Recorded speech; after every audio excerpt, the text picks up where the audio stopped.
Magandang araw po sa ating mga minamahal na kababayan. Meron po akong ibabalita sa inyo. Simula Martes, Abril na ang 14, may malaking rollback sa presyo ng langis. Mahigit 20 piso ang ibababa sa diesel. Ang gasolina naman may bawas na 4 pesos 43 centavos kada litro.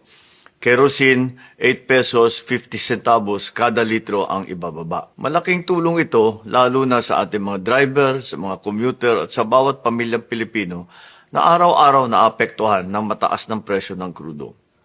Hindi pa ito sapat, kaya tuloy-tuloy naman ang ginagawa ng inyong pamahalaan para maibsan ang epekto nito sa inyong pang-araw-araw na buhay.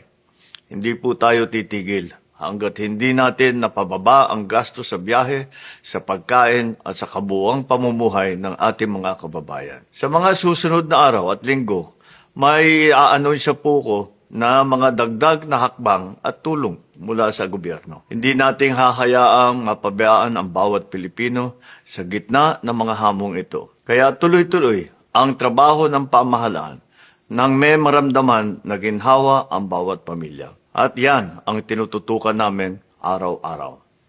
Maraming salamat po.